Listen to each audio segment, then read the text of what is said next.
Buwanang horoscope ng Capricorn para sa Oktubre.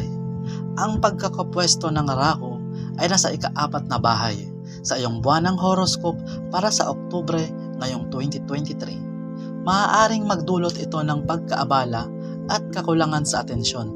Nagpapahiwatig na ang mga Indiano ay maaaring kailangan magtrabaho ng mas marami sa kanilang mga pagsusumikap sa pag-aaral.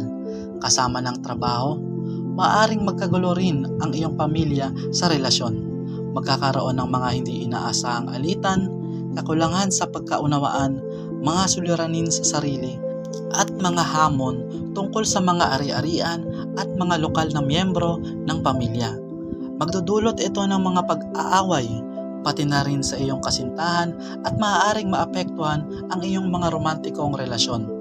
Upang masiguro ang mas malalim na samahan sa pagitan ng mga miyembro ng pamilya at sa kanilang mga partners, kailangan mag-adjust ang mga lokal sa loob ng pamilya. Maaaring magdala ang career horoscope ng iba't ibang mga resulta, posibleng magkaroon ng mga pagkakataon para sa international na paglalakbay at matagumpay na trabaho. Gayunpaman, maganda para sa matinding kompetisyon o backlash sa negosyo.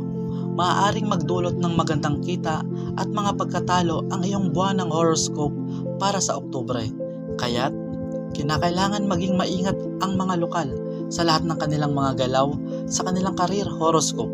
Bukod dito, dahil sa pagkakapwesto ng Saturn sa ikalawang bahay, magiging mahirap para sa mga lokal na magkaroon ng malaking halaga ng pera.